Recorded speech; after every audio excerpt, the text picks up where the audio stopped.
Welcome to the Vocation of Business Leader podcast. I'm Greg Belster. Here we explore how Catholic leaders let Christ and the teachings of the church he founded guide their work, integrating faith and business. Each episode offers inspiring stories to help you live an undivided life. Let's meet our guest, Matt Johns, CEO of HoneyHive Capital Partners. Welcome, Matt. Greg, great to be here. Thank you for having me. You bet. Hey, will you tell us a little bit about yourself? Sure, happy to. So as you mentioned, CEO of HoneyHive Capital Partners. It's my firm, just started a few years ago. That's after a long career in nonprofits. I started my career in the Jesuit Volunteer Corps. And straight out of college, needed to do something different. So I spent my time among the homeless. I told them I don't like the cold. I can't cook. So they put me as the breakfast manager at the soup kitchen in Portland, Maine. And so my best friends up there were the homeless. I got to know them, their stories really well in that year. So from there, I moved into youth ministry. I did that for a number of years. After I was in youth ministry, I jumped into the nonprofit world, actually working for Catholic Charities here in Houston, where I'm based. Did that a number of different roles in that time. Ended up moving into finance from there, and it's been a wild ride. It's been a lot of fun going. It's kind of an interesting spectrum there of the people that I've interacted with. But fortunately, I've got a great wife and some terrific kids. 14-year-old girl now. I want to believe she's 12, but she's 14 now. And then a 9-year-old boy, just the best ever. And so, yeah, been living down here ever since 2006. So what does that put it out now? 19 years down in the Houston area. Yeah. Big difference between Houston and Maine. Yes, huge. I could only take the cold for 1 year. I got back as quickly as I could to Texas. Yeah. So tell me about your early faith journey, because it sounds like that it's pretty strong. Well, it ended up getting a lot stronger as I grew up and matured, and frankly, it's still getting stronger as I'm continuing to mature here. But it started when I was really young. My parents would take us to mass every so often. But really, I'll tell you what supercharged it, I guess you could say, was going to these like summer camps, going to these Protestant summer camps. And, I went because they had zip lines and stuff, right? In the blob. But what really got to me and what ended up being life-changing was, of course, the prayer time and, having scripture time and things like that, we don't see in the same way in the Catholic Church. And I certainly hadn't experienced it in that way either. But one of the things that our Protestant brethren are so good at is really confronting the issue of where are you in your faith? And I was confronted with that in kind of a unique way, and it hit me hard. And I was striving to figure it all out for a long time. But yeah, eventually the way I got involved when I was in high school and really junior high too, is I started playing drums in mass at the church. The church was just right behind the alley behind my house. So it was, less than 4 minutes to get there. But I would go and play drums in the church choir every single Sunday. And I did that. Drums at Catholic Mass? Absolutely. It was highly traditional. It was okay. Yeah. Well, and times have changed too. That's not something I would ever go back and do again, nor is it something I would encourage for other people's faith moving forward. But at the time, for me, it was something deeply important and a part of my faith journey that's led me to where I am today. Yeah. Interesting. Wow. So did they know you were Catholic at the Protestant camps? Yeah, but I didn't know what that meant then either. I didn't know the difference. So it was kind of hard for me to distinguish anything. And if I was confronted with some kind of controversial reality of the difference between Protestantism and Catholicism, I certainly didn't have an answer, let alone understand the question. So Sure. So how old were you when you did the Jesuit volunteer? It was I went to Baylor University, so the world's largest Baptist university, of course. Yeah. And as a Catholic there, because I was Catholic, I was involved in the Newman Center. We called it the Catholic Student Center. But I was highly involved there, and from that point, I went straight out of school into the Jesuit Volunteer Corps. I figured I'd spent these 4 years focusing on myself and just I need to do something for somebody else. Yeah. And that was the vehicle that I recognized was an opportunity to do that. So you went to Baylor and then the Jesuits. So then youth ministry. Where did you do youth ministry at? Youth ministry is what brought me back to Texas and actually down to Houston for the first time. It was a pretty good sized parish down in Sugar Land, Texas. I don't know if you're familiar with Houston, but if you can picture the southwest side, Sugar Land's kind of the most prominent city in that side of town. It's a great suburban parish called St. Teresa's. Yeah, I went to Stephen F. Austin. Okay, sure. And so there's a lot of people from Houston, and probably a number from Sugar Land too. Yeah. Oh yeah, a lot. Yeah, and it was interesting because I'm dripping with sweat 8 o'clock in the morning, and the Houston people think it's dry there. So different area. So you did that for over 7 years. I did. Yeah. Wow. What did you learn about your faith during that time? You're opening a box here, and I hope you know that you're opening this box. But okay. I learned so much. I mentioned playing drums in the church choir growing up, right?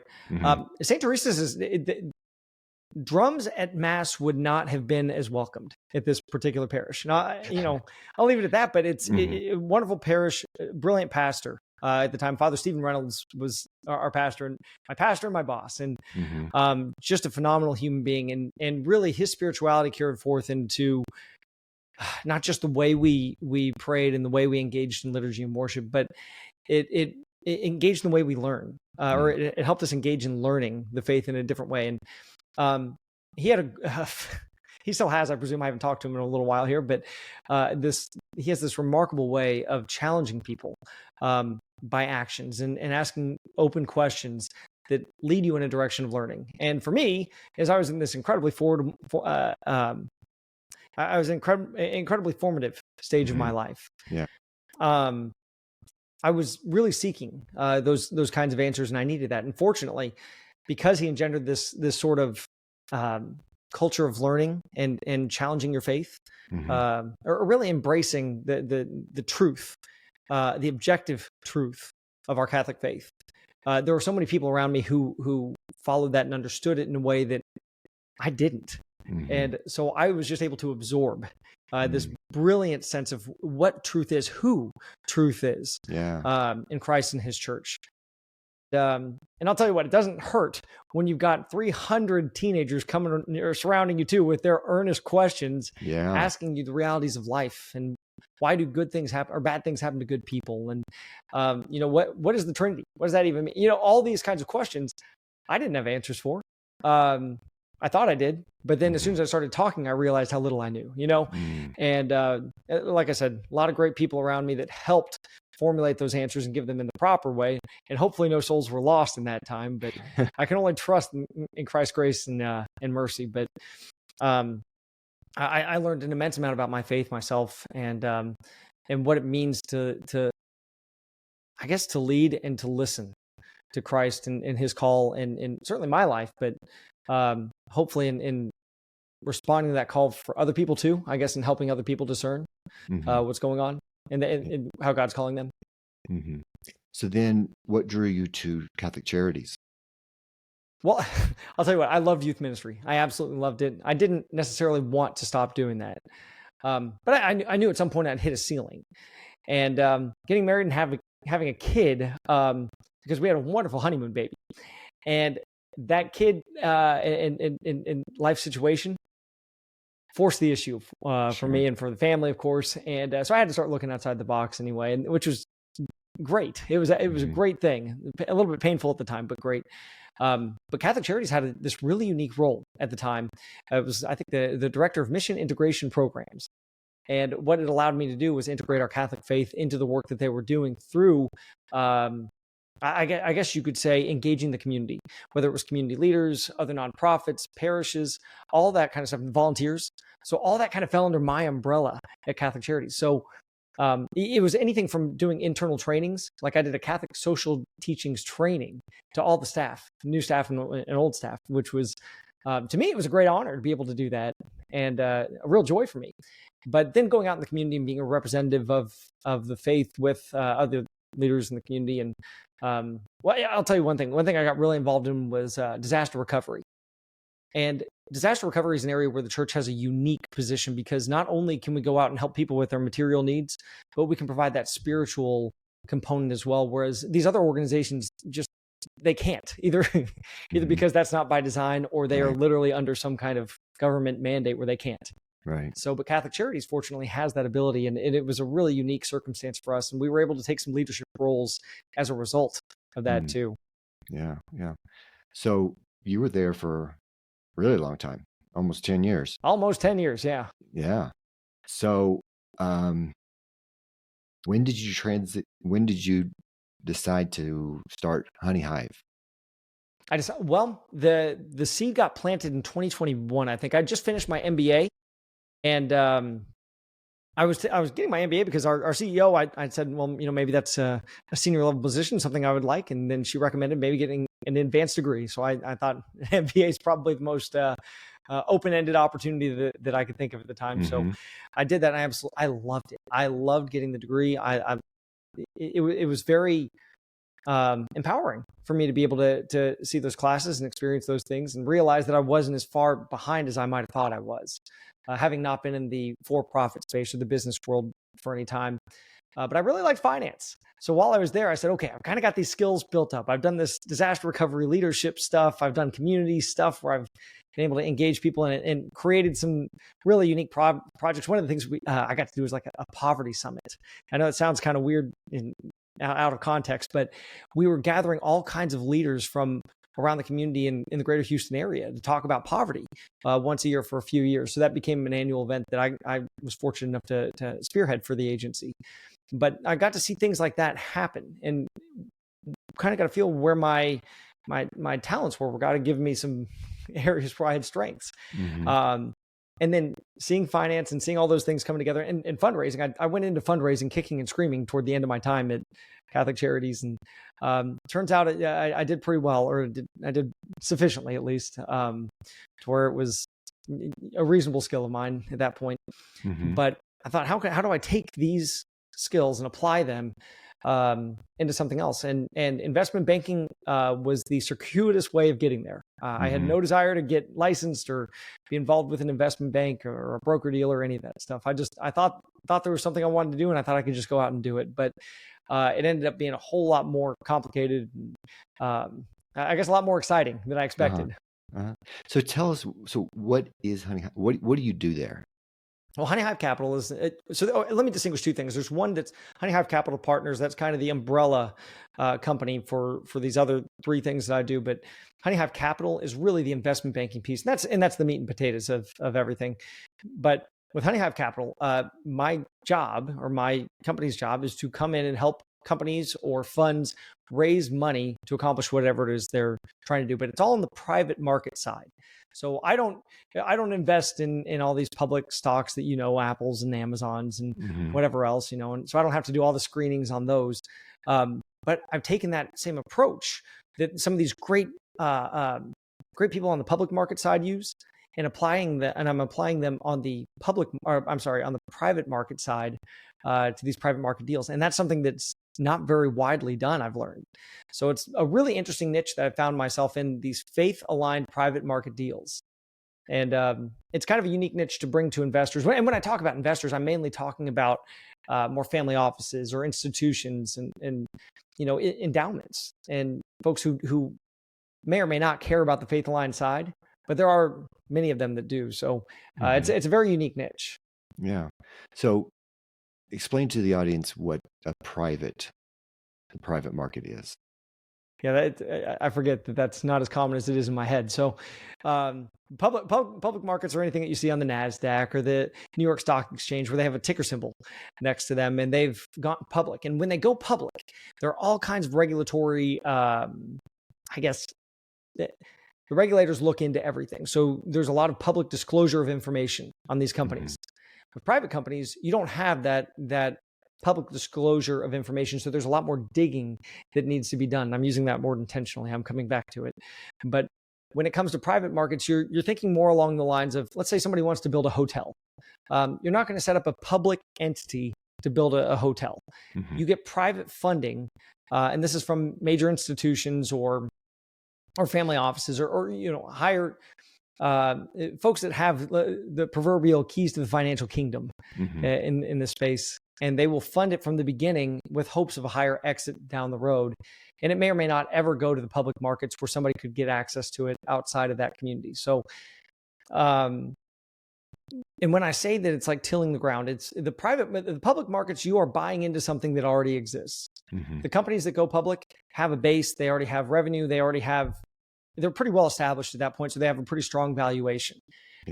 With private market deals, they're not as well established. In fact, they are, well, I like to say that it's where you till the ground to build society, because private dollars are what fund the vast majority of everything we see. We think about, I'm getting this chain restaurant or chain store next to us. And what we forget to realize is that's an individual who's taken on that burden or taken on that challenge of building out that space and creating it. And usually they don't have all the capital to make it happen, or even all the seed capital to make it happen. So somebody has to bring in that money to help them bring that business to life in your community. And that's always, well, I say always, but the majority of the time it's private dollars, usually in those cases supported by debt financing from banks. But even when there's not debt financing from banks, now there's a huge private credit industry where you can get funding outside of that typical banking structure. So that's my role, is to come in and help these folks build their whatever dream it is from the ground up. So how do you find these deals? Well, fortunately, a lot of them find me. And that's because raising capital is incredibly difficult. And it's difficult for a reason. It's first of all, very competitive. You can imagine if, how many hundreds or if thousands of deals are going on any given moment. And there are only a limited number of sources of capital where you can go to fund those deals.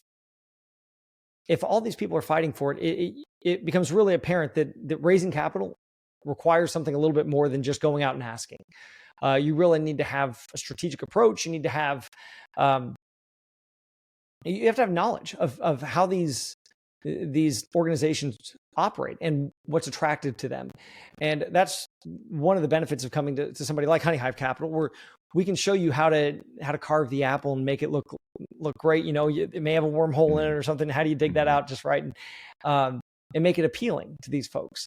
And I'm not saying I take bad deals. That's not the point of that. But the point of that is we all have reasons why it doesn't look perfect. Right. But it helps to know how to put it on the platter and express all of that true information in a way that's palatable to somebody else, and especially somebody who sees hundreds of deals all the time. So when folks are figuring out they need to get to that point where they need some help raising capital, they usually go out and it's a pretty quick search. And unfortunately, I've been able to network pretty well, where I've got some good connections with people who can direct them toward HoneyHive, and if not, we do have some other ways of engaging folks too. Are most of your deals in the Houston area, or are you all over? No. Somehow they've ended up all over the United States, and that's not by not by design at all. But I've got one deal right now that's in the Houston area. The rest of them are all kind of scattered, and but they're all different too, which is great. But that is partially by design too. Yeah, that makes it interesting. So your client would be then the family office or a fund that's looking to diversify into the private market? It'd be both sides. I would, of course, my direct client is the entity that is raising capital. Okay. But my client ultimately is because I'm brokering the deal, my client's ultimately going to be the one who has that capital and is choosing to direct it toward the client who hired me. Okay. So what have you learned from, how long have you been doing HoneyHive? For about 4 years? It's been about 4 years, but really in earnest, about 2 years. It's very, very recent, especially by investment banking standards. Most folks in my position have been doing this for decades, right? So I've learned a lot, and I've had to learn a lot in the last 2 years just to understand capital markets. That's challenging in its own right, but learning the relationships, the dynamics, understanding. and since this is a Catholic podcast, I'll bring this back to a faith dynamic too, but understanding the role faith plays in all this, it's amazing how little faith is talked about, but how many faithful people are in this industry. It's because I'm very open about my faith, and this is a faith aligned company. So because of that, I get a lot of conversation back to me that folks open up in ways that they typically wouldn't, because I guess they feel like it's a little bit more comfortable, I guess. I don't want to use the word safe, but you get the idea. Yeah, absolutely. So have you seen the market changing? Well, the market's been wild over the last the duration of time I've been in it. It really has been crazy. Any predictive indicators that I thought I knew from book study has proven to be false, or not, maybe not false, but it just didn't have that traditional wisdom behind it. So the market's been very difficult to gauge, and as a result, the relationships have been so important, because it's been a matter of keeping up conversations with investors, keeping up conversations with even the issuers, because a lot of them are kind of in a stop and go place right now, where they are realizing that the market was not ready, but it will be ready for whatever it is that we're offering. So, so it has been difficult reading the market. I think it has been for most everybody. I don't think that's just unique to me, but it's been a very, very interesting time. So you also have a podcast. I do, yeah. So tell us about your podcast. Yeah, the Purpose Driven Capital podcast. It's really driven toward helping people understand how to positively allocate their funds and intentionally allocate their funds. So it originally had two separate entities. There was the Alternative Investor and then Philanthropist Friday, and they both had a different thrust. The Philanthropist Friday was focused on philanthropy, and then the Alternative Investor was obviously focused on investing in alternative investments. So, but I'm merging these two right now under the brand Purpose Driven Capital, which they've both been under anyway. But now I'm just kind of saying, all right, this is the name of it. We're going to do it. But it's been so good. The idea is just to help people understand the tools behind investing in these areas, and obviously with philanthropy, understanding the mechanics of philanthropy, because I've got a very unique background, right? So with my nonprofit side and my philanthropic understanding, and then bringing that into the investment world, having this purpose behind what we're doing, I've realized that there's a bridge that needs to be built between these two things. I mean, just for instance, there's a huge movement right now toward impact investing, and we hear the terms corporate social responsibility, or ESG, environmental, social, and governance. Those are very, very common terms that we hear in the news, at least right now. And but they are ubiquitous in the investment world. But one thing that's really interesting about impact investing is there was a study that just came out, I think it was within the last 2 weeks, about this, that folks who invest on the impact side don't have clear measurements of what the impact is of these investments. They know how to measure the returns just fine. They know how to take narratives on what they've accomplished, but they don't know how to put numbers and tangible benefits and really outcomes on whatever their impact investment is. And that's an area where the nonprofit world is brilliant. Folks on the nonprofit side understand the purpose of mission, the need for mission, to describe not just the purpose of what we're doing, but the end outcomes that are supposed to be derived from whatever's put into it. So that's one thing that I'm really hoping can come out of this podcast, is an understanding of there's more to an impact investment than just checking a box, right? Because with ESG right now, it is unbelievably common to say we have to invest in something that fits under the ESG category. It has to be able to check our box. So do you have either this, or this? Can you claim that you have this, or this? No outcome matters. No outputs even matter. Just, can you claim this? Check the box. ESG, moving on. And that's just not the intent of it. Was never the intent of it for anybody.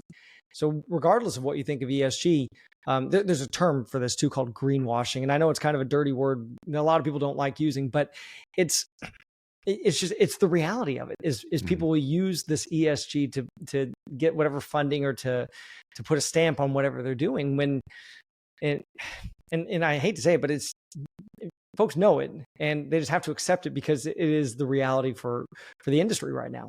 Yeah, wow. So you have guests, and what are some of the greatest takeaways that you've learned from some of your guests? Yeah, I've had some amazing guests. The most recent one I did was with the Tebow Foundation. So Tim Tebow's family office. Tommy is awesome. Like Tommy in his own right, he's managed like $6 billion in assets under management just by himself, and he's a best-selling author. I mean, he's done all these things, but all you know is Tim Tebow, right? Because and Tim is remarkable too. I got to meet him a few months back, about 6 months ago, and I mean, I've never met a more mission-focused person in my life. But what's remarkable about the way they approach philanthropy and investing is they are aligned in one mission. So they have certain philanthropic verticals that they're in, but they also use that for their investing too. So their investing is directed at those 4 verticals as well. And they'll go outside of them, but really they have to think twice about it if it's not within those 4 verticals, because they want to see everything create this flywheel. That if human trafficking is something that needs to be eradicated, by God, we're going to put all of our efforts into eradicating human trafficking, because we have the means to do so. We have the charity and we have the advocacy, because they use both. So, and we think about Catholic social teaching, we think about the 2 feet of charity and advocacy, right? Mm-hmm. And that's how you make progress. So you got charity making the one piece where they're giving to certain organizations that are benefiting survivors of human trafficking. And then on the other hand, you got Tim going before Congress, informing them on these stories of folks that they've actually helped, and these companies they've invested in that are developing technology to help identify traffickers in their locations. Mm-hmm. So that piece is just absolutely remarkable. I'm trying to think of somebody else off the top of my head. That was just the most recent one. But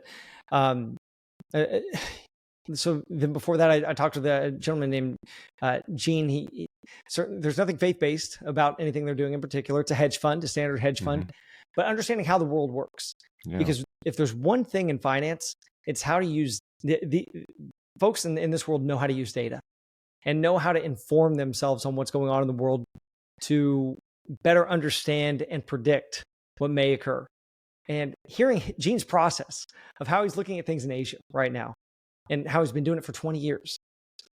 He can look at their stocks, he can understand their markets, he can understand how things here in the United States are going to impact the markets over there. And just hearing his mental, his mental workflow of how he gets there, just deeply informative to me, because that's something that it's literally foreign to me. I don't understand the markets, the culture, anything over there, but he does. He spent 10 years over there. So he really knows it, and he's able to translate that over here into American markets and how it can benefit American investors. Wow, that's interesting. So you screen these investments, and so I've read that you have negative and positive screening. Tell us about that. What is that? Negative and positive screens are pretty common in the investment world. They've only been around for maybe 50 to 70 years at the most. But these screens, basically, you have a negative screen that eliminates things that are morally, I don't want to say abhorrent, but morally unacceptable, we'll say. And then you have positive screens, which sort of elevate the components of it that may be what we would call impact investing today. But I don't refer to it in those terms, because what I consider impact wouldn't be considered impact necessarily by everybody, because I'm looking at it from a Christian, maybe even Catholic standpoint of what is real impact from that perspective. So when I talk about a negative and a positive screen, I'm taking these traditional Christian principles and saying, all right, so what can we not invest in here? All right, nuclear weapons, got it. Not going to invest in that. And then, go down the list: abortion, euthanasia. All you take all of these objective, moral. I keep want to say reprehensible. Yeah, they are. Which they are. Which these morally opposing views, right? We cannot have any of these kinds of investments. And so I just eliminate those. And I'll tell you why that happened. I guess it was a little over a year ago now. I was talking to a private equity firm, and they were looking to do a roll-up of some medical practices and some other research and stuff like that. And it was a really interesting play. It was fascinating, actually. Brilliant idea. But as soon as I started diving in just a little bit, I realized, we're going to get into some things here that are really hairy. And there's a really, really easy chance that this could teeter onto something that I don't want my name associated with. In fact, my soul cannot be associated with that. Because, I could see embryonic stem cell research immediately. That was going to happen. And there are things like that it was just, they were playing in that sandbox. And they weren't Catholic. And I wasn't putting myself out there as faith aligned at the time. Right. Because of that, we were having a conversation. And I just danced around the issue. And I couldn't, and looking back on it, I was kicking myself, and I realized I wasted his time, wasted my time. But even worse than that, I was not making a public stand for something that was true, good and true. And I could have done that.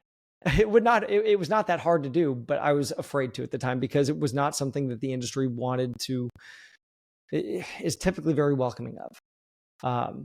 And I wanted to fit in because I'm new to the industry, right? So I just wanted to fit in and kind of take my piece and move forward. But I realized I couldn't do that.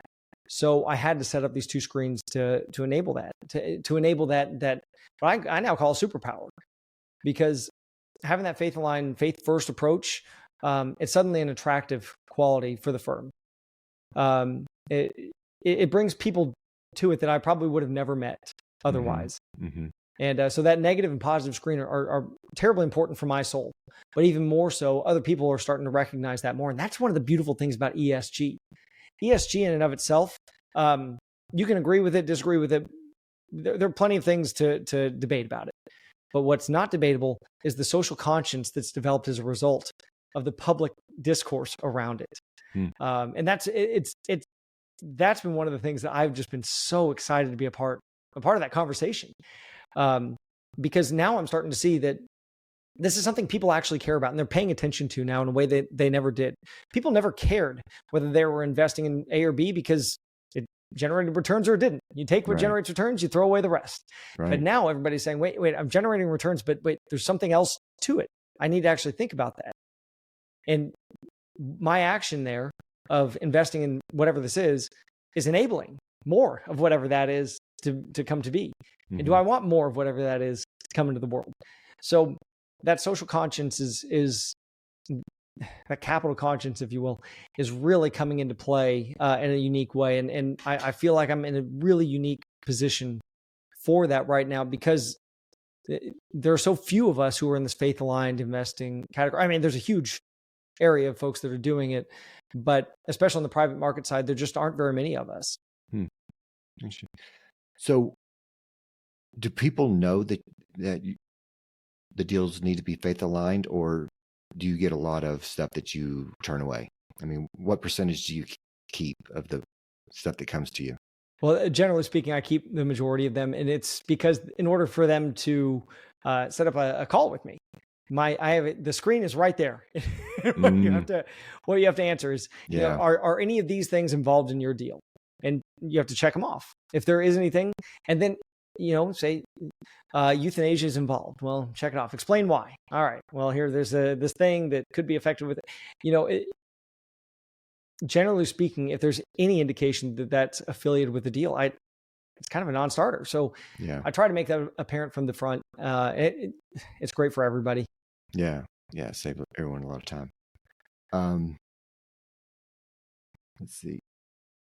So tell us about your book that you're working on. Well, the book is really exciting. I've kind of shared a little bit of the pieces of it in just in this conversation, unintentionally, but I guess it's on the tip of my mind here. But it's actually called Purpose-Driven Capital. So my buddy Bobby, he loved the podcast and loved the idea of what I was doing with this idea of purpose-driven capital. And he said, Matt, you should write a book about that. And I thought about it, for a year. And then finally, it's coming to reality now. So Purpose-Driven Capital is going to be coming out hopefully in September here. And it's basically this lined out process of what it is to invest in line with your faith values to create the world that you want to see. Because the issue with ESG, as I mentioned earlier, is you kind of have this top-down view of what is acceptable and what is impact, what is a good thing. And well, what if I don't agree? That I may agree with 70% of it, but what about that 30%? If I don't agree with it, then I'm getting docked and everything goes away because I can't it's not going to work, right? But can't check the box. But what if it's a mission aligned approach? What if I can take my faith into account? What if I have these unique abilities because God has endowed me with these gifts and talents and whatever it is to go out and serve the world in a very specific way, but it's not in necessarily E, S, or G. Maybe there's a very specific way that I'm called to serve. That model, the framework as it is right now, does not allow for that. But I think there is a model that we can move toward where people can pursue impact and genuine impact in alignment with their faith values. And they can structure it in such a way that you can create, because capital moves the world. And that one of the big reasons why I wanted to get into this industry to begin with was because I realized that I could be responsible for moving millions, if not billions of dollars in a certain direction. And if I can move that toward virtue, then maybe I'm doing something good. I'm moving toward the good, the true, and the beautiful. And I want to help other people do that too, because I've come up with a structure and it works. And it's all based around this model, the purpose-driven capital model, where you have capital actions, and these are your spending, investing, and giving. And that encompasses all of the actions that we have for our finances and money. And I'll get into that later, but that's probably more than we want to get into now. But so we got capital actions, right? And those drive capital outcomes. So these outcomes, maybe we buy something, or maybe it's a hotel gets built, or maybe it's all of a sudden the economy is uplifted because of this great, whatever this legislative action is, right? So you've got these capital actions leading to outcomes, but what drives those capital actions? And that's where you get to these, what I've labeled the capital impact forces. And there are three forces that are pushing all of those. And when they're aligned with your mission, they naturally drive those actions toward the outcomes that you want to see, because you've started with the right intent, the right heart, the right purpose. And that naturally takes place in the actions, and the actions are then driven the way they need to go to pursue that mission that you are uniquely prepared to bring to the world. So that's what the book is proposing. It goes through the negative and positive screens. They're called exclusions and elevations. It even talks about metrics and how to keep track of all these things as you go through. It's fun. I got to go into Thomistic decision making, right? So you got the different orders of proximity. And so all that stuff coming together, because our Catholic theology explains the truth of humanity so brilliantly. Even going back to Catholic social teaching, the 4 principles of Catholic social teaching. I know we got the 7 themes of Catholic social teaching that we're used to seeing on our cards from the USCCB, but really it comes down to 4 principles. If you get down to what was not the Catechism of Social Teaching, but what do we call that? But anyway, it breaks down to the 4 principles of Catholic social teaching. So you've got the dignity of the human person, the common good, subsidiarity, and solidarity. And so those are the 4 types of elevations that you can bring to the world. So I'm getting wonky here, but you get the idea of where it's going. Yeah. So that's all that stuff's covered in this book to help lay it out in what I think is a pretty clear format to take you from A to Z if you want to go that far, or if you just want to take that first step. It gives you a mindset of how to pursue that so that first step can be a second step and a 5th step and a 20th step. Oh, wow. Sounds like a great book. Well, I'm biased, but I think it's terrific. I love it. Yeah. But it was a real gift. Yeah, that's great. What advice would you give Catholic business professionals that are living a divided life? I lost my camera here. Hold on. I think it overheated. I'm going to turn it off for a second here. You want to just go audio, or you want to? Yeah, we can. Yeah. Okay. I think you just wanted to do your rainbow flag. I guess I don't know what colors I got covered here, but so advice for business professionals. Are you talking about from a financial standpoint? And not everyone has been on fire for their faith like you have. There's a lot of Catholic professionals that live a divided life.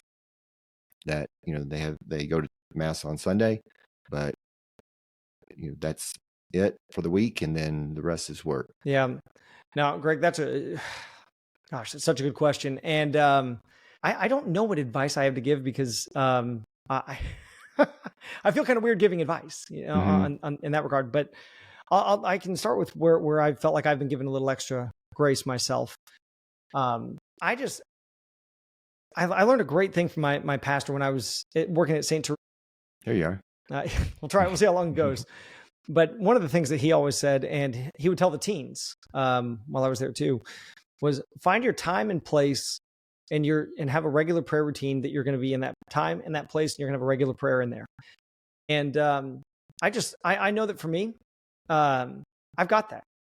And because of those things, I've held steady. And I see it in my past. I think about when I was in college or even before then, I started doing the meal prayer. Just the typical Catholic bless us, O Lord meal prayer. I don't know when, it might've been when I was in high school or something, but it was just something I would do before every single meal. And that carried me through some rough times when otherwise I did not have a single prayer in my day. However, there have been other times where it's been an incredible strengthening tool. I can't make it to daily mass every day. I try to go as often as I can, but can't make it every day. So, one thing I can do though, is I can listen to the Bible in your podcast and read along as I go. And, that has been a grace for my life. It's something I've wanted to do for 20 years. And now that Father Mike and the Ascension team, I guess, have brought this to life for us, that's been a real grace for me. And, I've been doing it faithfully just about every day. I really haven't missed much of a day in the past 5 years. And I was just telling somebody the other day, every single day I read it, I feel like I've never read it before. There's always a new perspective or something. There are things elements I remember, but it's always a different perspective when I read it. And because of that, I'm able to take on a whole new, I guess, dimension to Scripture. And I'm not saying that I know Scripture all that well. I'm trying to, but things like that.